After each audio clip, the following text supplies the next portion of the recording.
Welcome to the Trying to Be Better podcast with Joel and Steve. All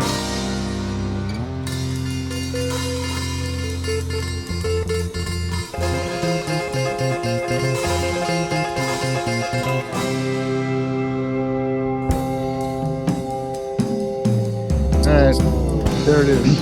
We're doing it. We're doing it, I think. We're doing the thing. Hi, everybody. Welcome to the Trying to Be Better podcast with Joel and Steve. My name is Joel. And I'm Steve. And this is a podcast? With a question mark. I just want you guys all to know that Joel has gotten so spiritual that he has transcended time. Yeah. And transcended the technology. If anybody is wondering why I sound a little different, it's because my laptop is dead. My charger's at work. If that gives you any indication of where I'm at right now. But you're very spiritual. I don't know about that. I mean, I was just telling Steve, I was late to start recording because I was doing a guided meditation with the amazing Josh Korda from Dharma Punks NYC. His most recent podcast, Dharma Talk, on addiction and recovery, had this really powerful guided meditation at the end. Anyway, I was just, crying and healing for the last 10 minutes. And I'm like, oh boy, I got to get on a podcast. What better way to get on a podcast? Dude. Yeah. So we haven't chatted in a bit. It's been a bit. Been what? Is this 3 weeks? Sorry, everybody. Seriously, it's just been nuts. Good, but nuts. I want to just say, I don't know that we're doing anything wrong. I don't feel like we need to apologize. This is where I'm at right now. I don't think we need to apologize. We had some stuff going on. You hear that, folks? Just take it or don't. Well, whatever. It's not like I'm not like being an ass. I'm just saying, we didn't do anything. I mean, this is our creative pursuit, and the timing didn't work out because of a couple of different things, and we couldn't record. But here we are. So thank you for sticking with us. There you go. Thank you, everybody. We do appreciate the listening. We really do. Mm-hmm. They might have, and we hope that you get some benefit from it. Yes, and I bet there's some folks out there that probably were relieved that they didn't need to listen to us for 2 weeks. Maybe I don't know. We get to take the week off. So those two clowns. Yeah, what was it? Easter, and then last week was. I don't even remember. You had a thing. I had a thing. I had a thing. Well, we all had things. Right. You had a thing. And we thought about, we're like, oh, maybe we'll get together during the week. But I couldn't because I was on another podcast. Oh, that is right. Yeah. How was that? It was amazing. There's for those of you that there's this it's a relatively new it's a Grateful Dead game show podcast called Guess the Year. Oh yeah. Where it's kind of like Name That Tune, only it's Named That Year, where the host plays a snippet of a Grateful Dead music, and then the contestants try to guess what year it was from, between 1965 and 1995. And it can be anything. It can be a song, it can be a jam, it can be a drum solo, it can be...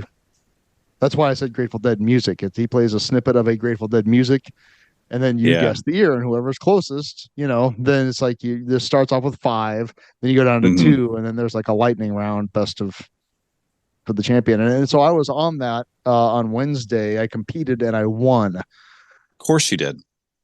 I feel like that's an area that was there ever any doubt, man? I feel pretty confident in my knowledge of that stuff. But what's really cool about it? It's so great. And the guy that hosted, he's kind of young. He's maybe like late 20s, probably. Mm-hmm. And it's just like, this has been going on for maybe 6 months. He's been doing it pretty much weekly. And it's just really cool. Like I've listened to all of them. And hat tip for, friend and past guest, Jack, for finding it, I guess. And yeah. And Jack was on it a few weeks ago too.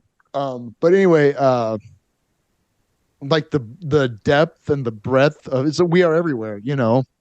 I mean, there's 60-year-old guys and there's 18-year-old kids, That's so cool. That kind of know their stuff, and what's great for it's kind of this Well, it's just nice to hang out with proper villains again. You know, Yeah. it's like, Yeah. people are like, how do you know that stuff? And that conversation's, I mean, I guess I can have it, but what's more interesting is to talk with people that, oh yeah, that's right. Rosebud had a little bit more rounder tone than Tiger, I mean, and they have people nod and go, oh yeah, Yeah. The deep that, nerdery. You got exactly. to, Very, you, very deep nerdery. Like kind of you get, like this is the upper crust of Deadhead nerdery, yeah. and we Yeah. all, it was just, and everybody that was on the one that I was on, they all knew their stuff. I mean, it was not like a shoe in that I was going to win. Like it could Right. have gone, the guy that I ended up in the finals with, he knew his stuff, man. I mean, it was just, Well, it's that's tricky. when I listened to the episode that Jack was on. I mean, that is, yeah. I knew that when you said you were going to be on that, I was like, oh, that's great. And you are amongst your peeps, Yeah. like Mm-hmm. I can't do that with Grateful Dead music. And I don't know that I ever, I mean, I noticed differences, but when I tried to play along with that episode that Van Cleve was on, I was like, I had the wrong decade like twice. It was like, I don't, this ain't for me, man. the I'll only just, the only things that are hard, and they're hard for everybody, is the early 80s, mm, and like the late 60s, like some of the really, like 67, 68. That's really tricky. I mean, there are definitely mm-hmm, things but you can kind of listen for, but if there's like the thing of, like, every tour was different. mm-hmm. Every tour they were constantly in flux. And And that fluctuation is yes, that how they approached the songs and what they did with the well, and the arrangements, but technology, yeah, that's what I was going to say is the everything. It's not so much even about the arrangements, it's about like the what the instruments are, what the instrumentation is, and the mm-hmm. recording technology, and like arcane knowledge, like knowing that soundboards in 82 there's no bass, just Oh because wow. Phil's rig was so huge and insane that, like, they didn't really need to pump a lot of bass through the through the PA. Well, So I'm curious now, the host of the show, the guy that runs it, he's does he stick to, like, well, if he can find soundboards or if he can find no, official. doesn't matter, it comes from all over the place. And also he doesn't pick a lot, like, I mean, I think he picks some, but like as the show's going on, like they have like celebrity get, like Jay Blakesberg picked the songs. Jay Oh Blakesberg, for wow. those of you who don't know, he's photographed the Grateful Dead for 30 years, Yeah. and he's kind of the photographer. Like, he's kind of a famous dude in his own right. And Mm-hmm. like the one guy he's a professor at Duke University that's also a Deadhead, that has a Deadhead class on the Grateful Dead at Duke. Wow. Um, that was picking the songs, and then like some past champions have picked the songs, and you know, people that know, like, and it's kind of cool. Like, I mean, it's just like the Dead like the just like a Grateful Dead concert, like it's a mixed bag. Like Mm. he's kind of, Mike is his name. They're starting to get into a thing where it starts off kind of slow pitches, Mm-hmm. Mm-hmm. like, oh, that's, like Europe 72 is kind of an easy one, Mm-hmm. but like there was one where, like, the last song that knocked people out was a Space from 1995. Oh my God. And just, I mean, just complete left field. Like, what? I mean, I was sitting there like, how am I supposed to get this? Yeah. And I Yeah. was in the right decade, but Yeah. So That's anyway, yeah. awesome. So anyway, Well, yeah, it's a lot of fun. congrats. My episode's up a week from Monday. About a week S- and a half out. So then I record So again on Thursday. yeah, I was gonna Defend my say, so championship. yeah, it's kind of like a rolling championship, like Jeopardy, right? Like Yeah, if it's you keep exactly like winning, you keep Jeopardy. going. Exactly. Yep. And there's prizes, and it's just cool. Congrats, dude. That's super cool. Yeah. Thanks. It's That's like your wheelhouse right there. 100%. Well, what it is it's my misspent youth is vindicated. Yes. It's all Well, worth it for this, baby. that's right.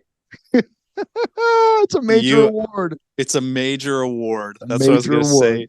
Hell yeah, dude. Take those wins, man. That's what I'm saying. Life's too fucking short. That's what I'm Enjoy saying.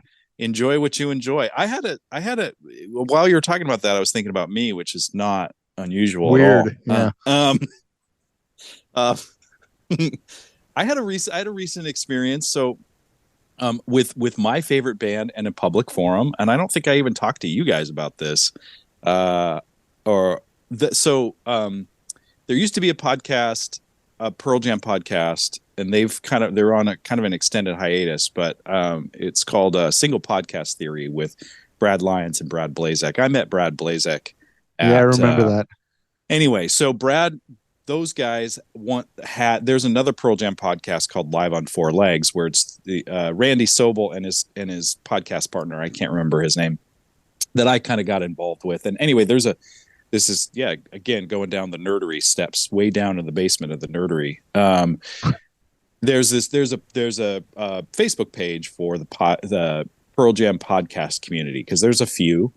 And Randy Sobel is this really cool dude who's a super fan, and he curates this podcast page and this podcast and stuff. And he's kind of the Pearl Jam version of, this guy with the name of the year, like guess the year. It's like he puts out shows based on live Pearl Jam shows and talks about all the differences and nuances there, because there's enough of a catalog now with Pearl Jam live recordings and stuff. Anyway, long story short, I kind of got connected to this Randy Sobel guy, and he reached out to me, and he's been doing this thing where he gives the fan the opportunity to write 5 sort of blog entries about Pearl Jam shows they've attended. So he asked me to do it, and I did one every day this last week, and it was really cool. You showed up in a couple of those, one of which I talked about, the Chicago 2013 Wrigley Epic. show.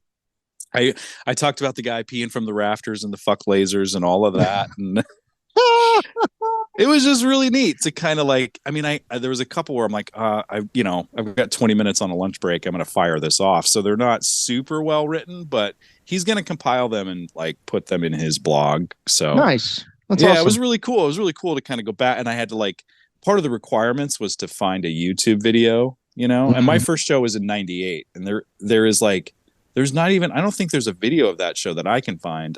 But I found somebody recorded the sound check from outside of the Rushmore Civic Center in Rapid City, South Dakota.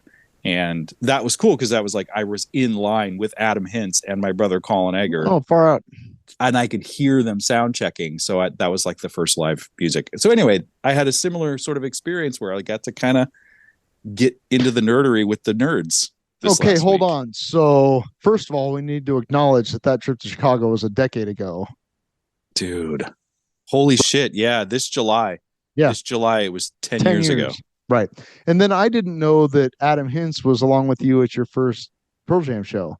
So he wasn't along, though. So Colin and I piled in I think we piled in my brother's car, maybe. Or maybe I drove. I think I might have drove in my old red Geo Metro, the bubbler. So we got 2 tickets together, and we were working with Adam at the coffee house, and we kind of knew maybe he would be there. He was kind of a Pearl Jam freak too. So we pile in the car, drive across South Dakota, and we get there, and the only person in line ahead of us is Adam, sitting there hanging out at the glass door, smoking cigarettes. So we were like, "Hey, Adam!" So we just like hung out there. I didn't know that when we all went to Chicago together. Oh, no shit! That never got brought up later or whatever. Yeah, weird. Yeah, right. Yeah. I mean, I knew you guys all knew each other, but I didn't know that. Yeah, yeah, man. So that's cool. That was cool to get to write up about that. It was really neat.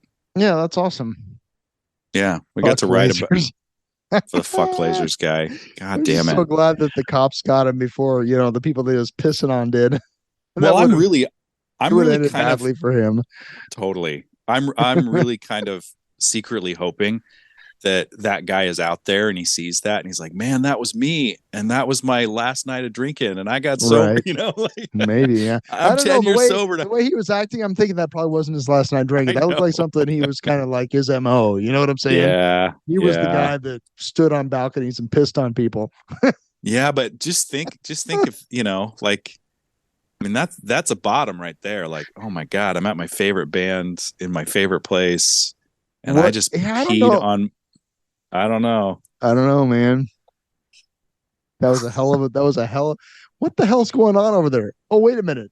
Oh, yep, that guy's definitely peeing on people. Yeah, from the ramp up to the next level at Wrigley. Well, that's the problem, is that rain delay caused everybody. I mean, it's let's just start selling beer. Old. Yeah, I guess we'll keep drinking old styles until they kick us out. I mean, we're just hanging out at Wrigley, and people got pretty drunk. Okay, so tangent. We haven't unpacked Sam Tallent yet. Oh, that was amazing. Last Sunday night, Joel and I went down to the Zoo Bar and saw the comedian Sam Tallent, who I read a book. He's also an author. He wrote this book called Running the Light. I've talked about it on the pod before. Everybody should read Running the Light by Sam Tallent. It's great. It's sad. That's going to be I think that's going to be one of my first summer books. I think I'm gonna, yeah. It's excellent. But how is he as a comedian? Oh my God. Well, that's the thing. He was savage. What stuck with me about his vibe was, like, you know, obviously the people opening for him and hosting the show, they were younger. They've been doing it, but they have that like nervous. I gotta.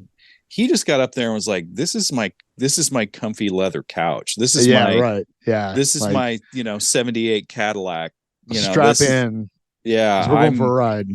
But a comedian that kind of feels free and comfortable in that space, like that. The Zoo Bar is not the most controlled, environment for stand-up, in my opinion. But he was able to deal with, the bartenders throwing beer bottles around, and like he was able to kind of, like, he was holding court. He was in control. He was very much in control of the room, and he was relaxed. Like, he was so funny. I mean, yes, his material is funny and his sort of irreverent comedy is hilarious, but also just his whole energy was so great. Like, that's what I appreciated the most, was like, oh, we're in good hands. No matter what happens, we're in good hands with this guy right now. Yeah. I'm really glad I didn't know anything. I'd never heard his comedy prior to going. It was like totally, I had no preconceived notion about what I was signing up for. Sure. Yeah, I haven't laughed. The thing that, I haven't laughed that hard for that long in a long time. Yeah. And the thing, like, he had that thing of like he would have the room on the ropes and then throw a couple haymakers, and just leave you bloody on the floor laughing with laughter. Yeah. There was no mercy from him. No. Yeah, it was great. It was great. Yeah, I'm really glad you just said, "Hey, I got tickets. We're doing this." Like, thanks for that. That was really great. Yeah. Yeah, I haven't. The last professional comedian I saw was Eliza Schlesinger. Oh, yeah. Rococo a number of years ago, pre-pandemic, I'm assuming. And that was great. She's great. She's hilarious. She's one of my favorites. You didn't see Marin when he came through recently? I missed Marin. I think we had a gig that night. I think Exile was playing. Oh, that's right. That's right. So I had to miss Marin, which is a bummer, but yeah, I've seen Marin. I know he's gonna get up there and whine, and yeah. Well, that's the thing. Like, his electricity comes differently than like somebody like Sam Tallent. Sam Tallent, Marin is sort of like exercising some demons up there. Yes. And that's kind of the fun of it, because I watched that recent special of his and it was like, I haven't seen it yet. Oh, yeah. He's kind of like, it's, but I watched it too soon after that show, that Sam Tallent show. And I was like, oh, really? It's just too, I was like, oh, Marin makes me delightfully uncomfortable, Yeah. Like, it's kind of his thing. You should watch it. I don't have HBO. Maybe we can work around that. We'll talk. Right. We'll talk on the Patreon. Great. What else is going on? Well, I had a spiritual experience yesterday at a Disney musical called Frozen. Are you ready to go there? You ready to go there? I don't know, but we'll dive in. I know this could go a lot of ways. So, Oh, Steve. did Well, they you sing and the I. Let It Go song? Oh, yeah. I didn't sing it, but I I think okay. I'm gonna try to share in a general way because I think that's probably going to be more appropriate. I have been in the last few weeks working with internally, spiritually, the idea of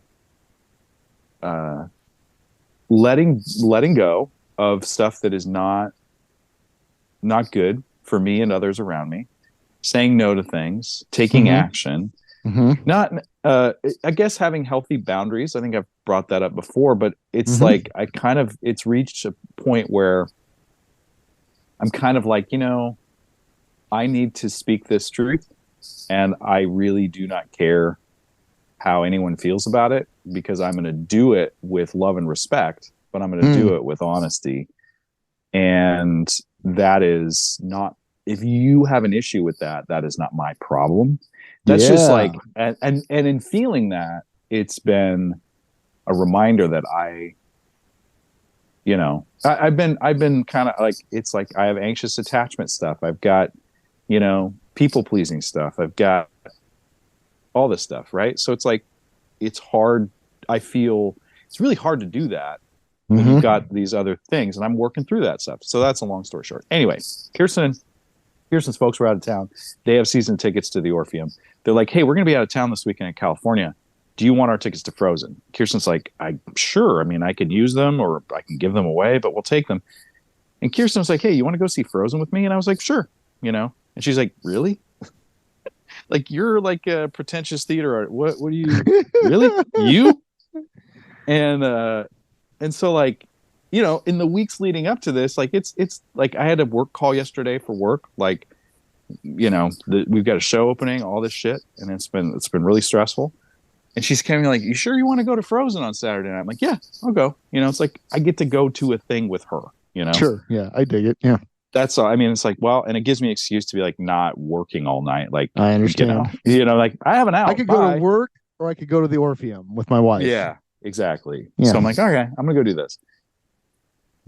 And it was a delightful reminder of the magic of live performance for me. And it was like, I couldn't think of a better thing to see at this point in my academic theatrical career than a Disney musical with a bunch of like puppets and fucking, projections and kid, like 7-year-old kids dressed up as Elsa singing along in the house. Like, it was just like, even in the audience. Yeah. Yeah. That's awesome. Yeah. It was like, this was what my crusty, fucking resentful, jaded theater ass needed right now. Oh, that's amazing. I love it. And I'm so glad I didn't say, yeah, that's not for me, or no, I've got to work all that day. You take a friend. Like, I'm see Frozen. Or yeah, just like, I'm going to go incognito. Like, I don't want anybody to see me at Frozen. It was fucking awesome. I bet. Yes. Love it. It was great. Hey, you gotta pull your mic out of your sweater, dude. You got to pull your mic out of your sweater. There. Oh my God. Okay. Joel's being belligerent. Anyway, it was a delightful experience, and I didn't think it would be one. And I'm really grateful that I didn't bail on that, because it was like, I was stressed out. I was talking to Kirsten on the way up there. Like, there's stuff at work that it's just also the end of the semester, and things are always hectic, and we got a show opening and all these things. And I was talking to her about that. I'm still feeling like that stressed out vibe, feeling kind of guilty for just like, doing a thing when everything else is stressful. I had, and this is going to sound cheesy as fuck, I had completely let that go by the end of that show. Like, I let it go, baby. I let it go. I love it. It was great. great. That song. I think that song's awesome. That song fucks. I'll say it. It totally fucks. That song fucks. And you have great. to like, and Dina Menzel, like, I think she's the first one to do that, like in the Mhm. movie. You've got to have serious pipes. It You got gets to be able to bluesy. sing. It's like the first 30 seconds is kind of like on voice. The rest is total belting and like jazz riffing and the actress that played Elsa last night performance, just like Indina Menzel level talent. She was awesome. Yeah. Have we That's it. talked about Les Mis? Did we talk about that? Because I saw Les Mis at the Orpheum a month ago, probably. I We don't talked think we about that? talked about Les Mis. I saw, yeah, no, I don't think we did. I'd never seen it. It was my first time seeing it. It's a real punch in the balls, isn't it? It is. Yeah, it's the feel good. It's like Frozen, really. It's like Olaf. Yeah, the French Revolution and Yeah. yeah, Well, no, okay, so I went into it kind of almost the same thing like as us if I wanted to go. I'm like, yeah, I'll go see Les Mis. Sure, what the hell, yeah, And yeah, like my sisters loved Les Mis for 30 years. I mean, that was like when she was in high school. That was highly all Les Mis all the time kind of thing, She just kind of latched onto that. And yeah. I just never did. And um like I couldn't have told you the name of a song or the plot. I mean, Mhm. it's French, and it was sad. Like that's kind of what but I was Yeah, blown away by that show. I mean, yeah, I did read the plot synopsis before I went into it, so I had some clue of what was going on. But it's still going to those shows is really just an experience in yeah. general, especially when they're Hmm. well done. But I mean, like Hmm. I like like it was a full Broadway roadshow situation, and I was reading Hmm. about the technical side of it, and that stuff is so interesting to me that they can pack that show out and have it moving down the road to the next venue in a matter of hours. And they Well, can when they get so to the when next venue, they can have it set up from being in trucks to being show ready in 12 hours. I'm curious though, because when you saw it, did they have the huge wall construction? Did they Mm-hmm. do that big thing? Okay. Mm-hmm. I had heard a rumor because I saw it the first time I saw it was when Kirsten and I were in London on the Oh, West End. And it was kind of one of those shows that we paid for ourselves because we're like we had a night free. It was like you can do whatever you want. And Kirsten's like, right. should we go see Les Mis? I'm like, I guess. I mean, I was familiar with it, Mm-hmm.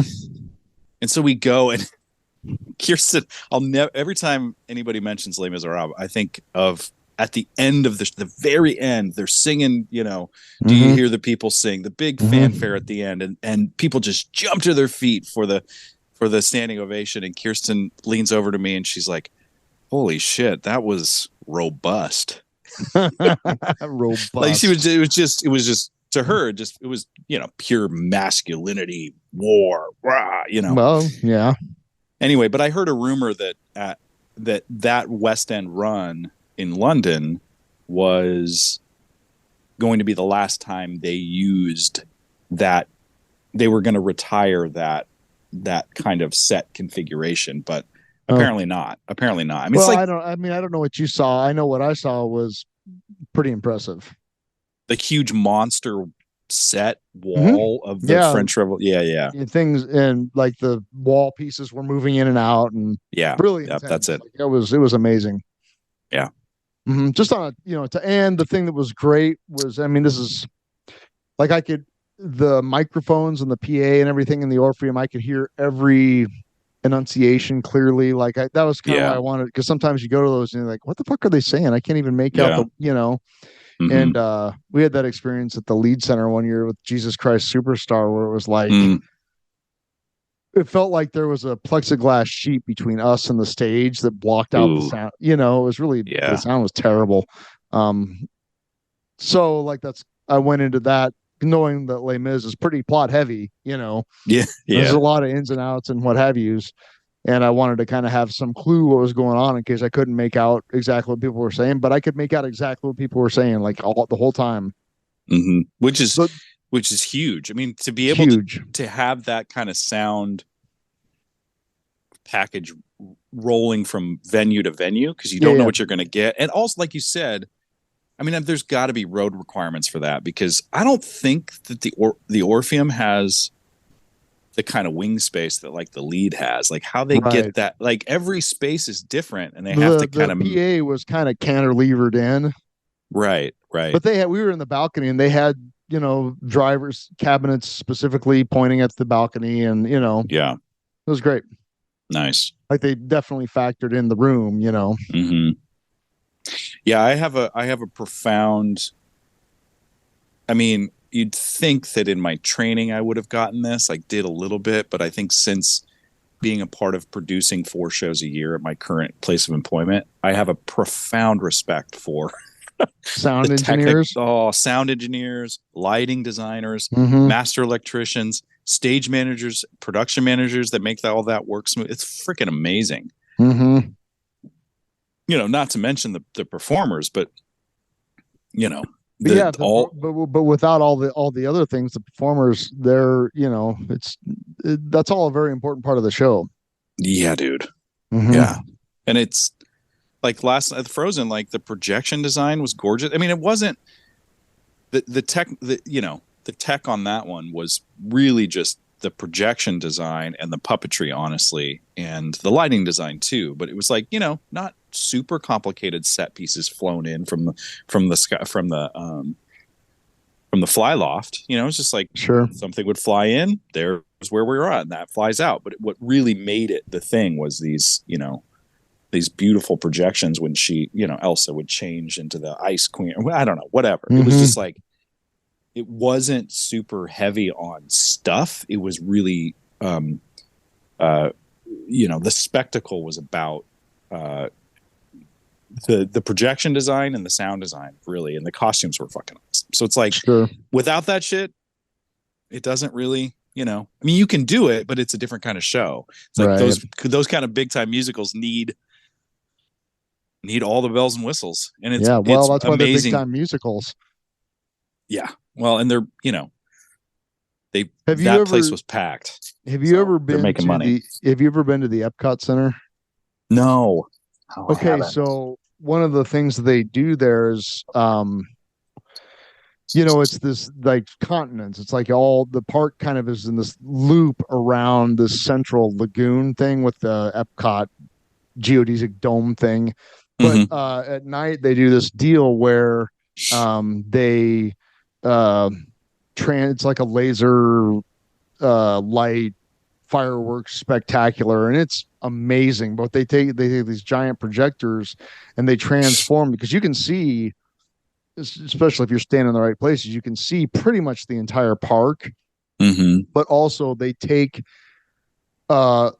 these incredibly powerful projectors and change the existing structures into like fantasy worlds. Oh wow, yeah. It's very trippy to use a simple term, but and so it's literally like one minute you're standing in like fake Germany and the next minute you're on this like ice planet, or like it's without moving, it's really intense. And so like that's Disney has some experience in that. Yeah, well, that's so transforming spaces, and well, also just this, the simplicity of the Frozen show. I keep going back. Yeah, it's great. The reindeer was this man or performer. I don't know that it was a man, but a performer in this like stilted.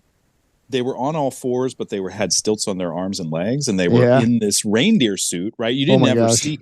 It was, and when it came out, it was like, I was like, we were all transfixed. The kids in the room went nuts, and like, I leaned over to Kirsten. I'm like, that's Disney magic, dude. It's fucking, right.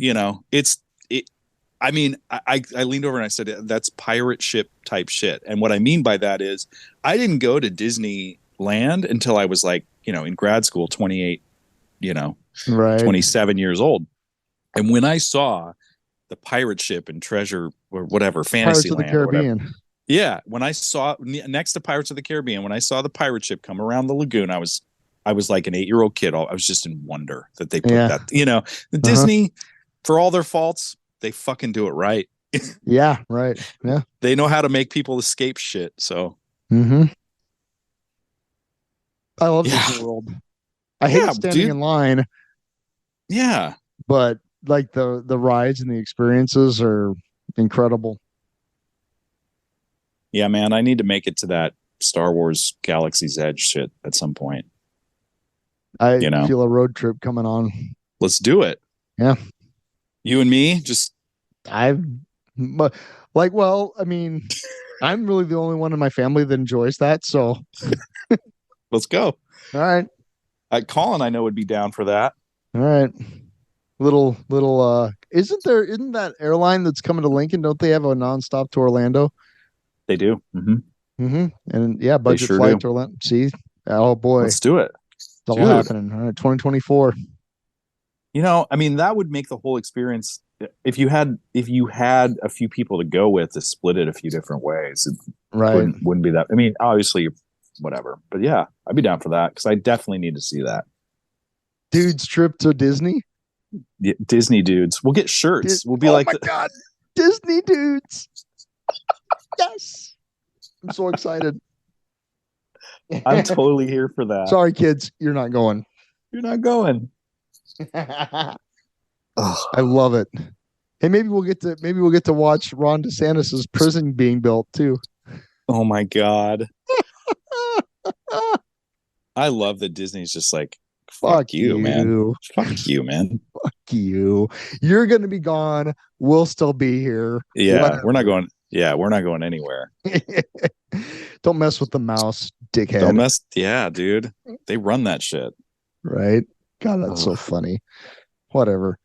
Fuck that guy. Fuck that guy. Well, did we do it? I think we did it. Did we create the content? We created everyone's favorite content. All of our listeners' favorite content. It's good to be back on the saddle with you, Steve. Yeah, you as well. Nice to see you. What do you got going on the rest of your day? Got a nice little Sunday. I drained my underground sprinklers Friday because of the freeze last night. Yeah. That was, man, I was so proud of myself. That's no joke. That's like a complicated system, man. It's really not. But like I was, it looks like it to me. I winterized them, whatever last fall. Yeah. All the instructions. I'm like, I think this is right, but I don't know until spring, So a couple weeks ago, I reversed the process and turned everything back on, and I was so happy to see all of the sprinklers came up and they all worked, and there was no like fountain of water coming out of where it shouldn't have, like it all worked. And I'm like, I did the thing. I suburbed. Yeah, man. I suburbed hard. It felt pretty good. And then I got to do it again because it froze last night. So did it actually get down to? Yeah, it got down to like 24 last night. What the fuck? And then I'm gonna mow my yard. I'm gonna go clean the dance studio. Dude, I gotta mow, man. I gotta mow, man. You gotta mow, man. I can't do it today. I gotta go to a tech rehearsal all day and deal with that. So you're gonna go to work, is what you're saying. I'm going to work, man. I worked yesterday. I'm working today. What's the show? The show is you can if you want. It's Amelie the musical, based on the French film from the 90s, late 90s, early 2000s. Which I have never seen. Is it good? The Amelie the film is fantastic. It's delightful. It's hilarious. It's really great. It's touching. Yeah, it's really good.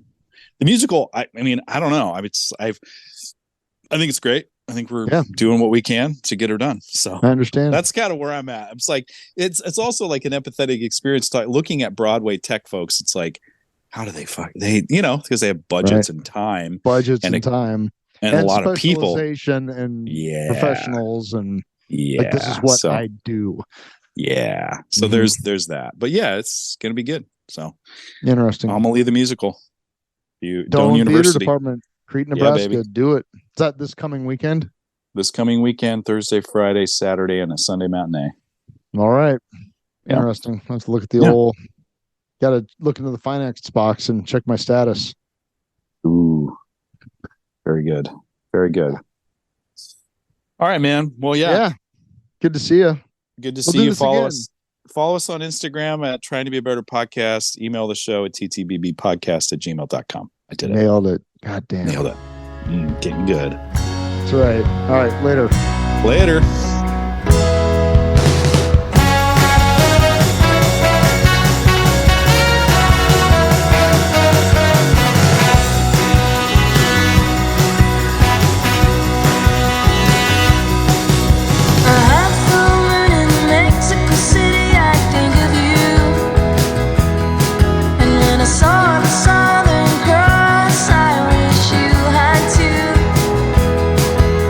My heart was as cold as a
forget, toot your hooter.